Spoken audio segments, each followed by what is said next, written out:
Bismillahirrahmanirrahim. Assalamu alaikum. My name is Engineer Awais Aslam, Instructor Electrical, Niger Polytechnical College, Gulberg Lahore. मेरी video को आपने शुरू से आखिर तक लाजमी देखना है। आज का जो सब्जेक्ट है प्रिंसिपल ऑफ इलेक्ट्रिकल इंजीनियरिंग है, पेपर बी है, DAE इलेक्ट्रिकल फर्स्ट ईयर को मैं पढ़ा रहा हूँ।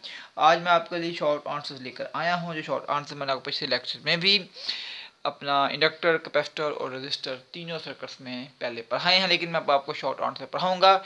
चले हम चलते हैं हमने आज के शॉर्ट आंसर की तरफ। पहली चीज़ है जी, इम्पीडेंस की तारीफ करें।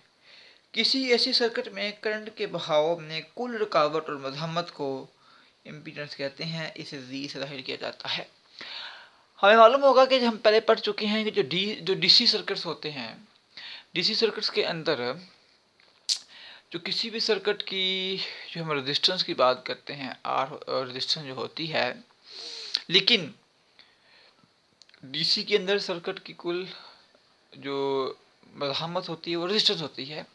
लेकिन जब हम एसी सर्किट्स की बात करते हैं तो उसमें पूरे सर्किट की जो रेजिस्टेंस जो होती है वो बराबर होती है किसके? इम्पीडेंस के। ओके, आ जाइए।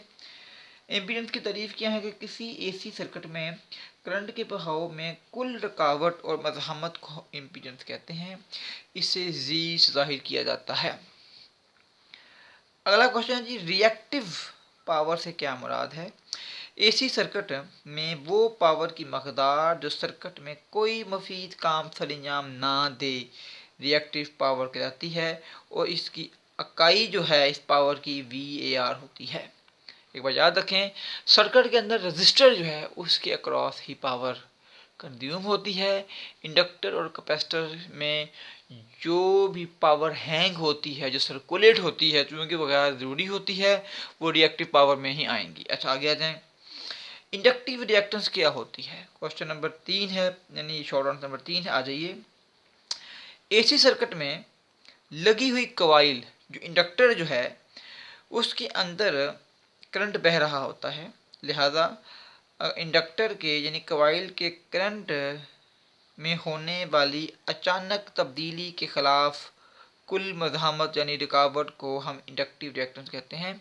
हमारे पास इंडक्टिव एसी इंडक्टिव सर्किट है। ओके, करंट गुजर रहा है इंडक्टर के अंदर से, और इंडक्टर के अंदर करंट में अचानक तब्दीली जो है उसके तब्दीली के खिलाफ जो रेजिस्टेंस फेस आती है वो क्या है? उससे हम इंडक्टिव रिएक्टेंस कहते हैं। यानी इंडक्टर अपने अंदर करंट जो फ्लो कर रहा होता है उसके करंट में तब्दीली को अपोज करता है। इसे हम एक्स से जाहिर करते हैं। इसका यूनिट भी ओहम होता है। अगला क्वेश्चन नंबर 4 है जी, कैपेसिटिव रिएक्टेंस से क्या मुराद है? तारीफ बयान करें।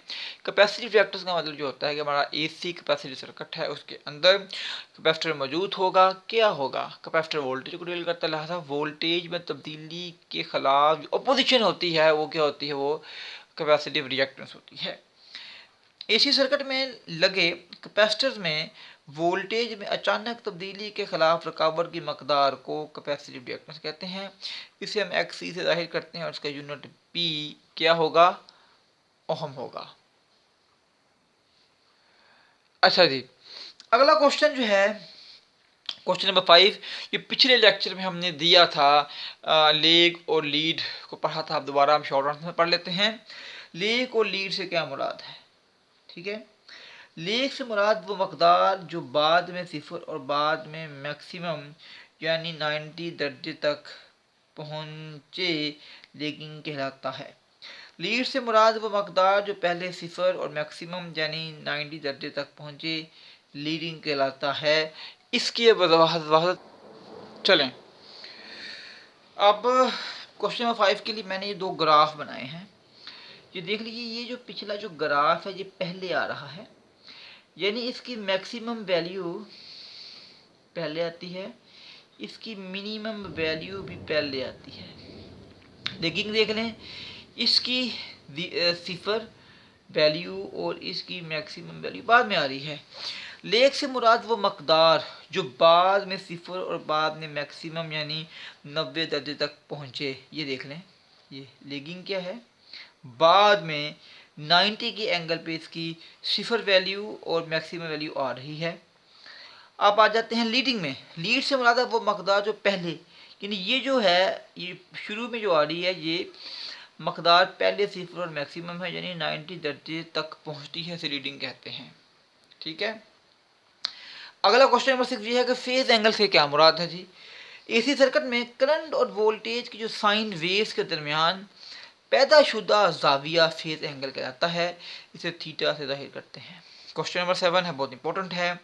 इम्पीडेंस ट्रायंगल से क्या मुराद है। एसी सर्किट होगा, उसके अंदर इम्पीडेंस बराबर होगी टोटल रेजिस्टेंस की। ठीक है जी।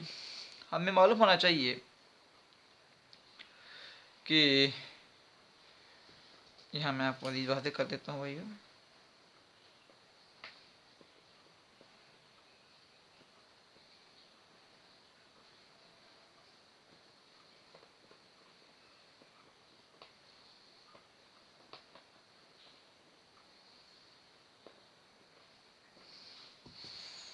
लिख लिया आपने, आ जाइए।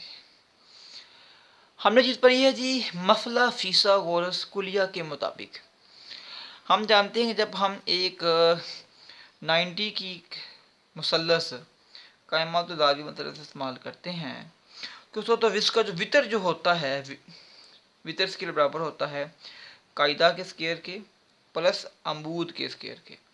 लिहाजा हम ये करते हैं कि इम्पीडेंस ट्रायंगल में वितर के ऊपर हमने इम्पीडेंस को ले लिया, अमूद पे हमने ले लिया इसकी रिएक्टेंस को, वो कैपेसिटिव भी हो सकती है इंडक्टिव भी हो सकती है, और कायदे पे मैंने रेजिस्टेंस पे ले लिया। ओके जी, देखें यानी A square equal to B square plus C square था, ए इसका वितर था, बी कायदा था, सी अमूद था, वितर मैंने दी पुट किया, कायदे पे आर पुट किया, और बी पे यानी अमूद पे मैंने एक्स पुट कर दिया।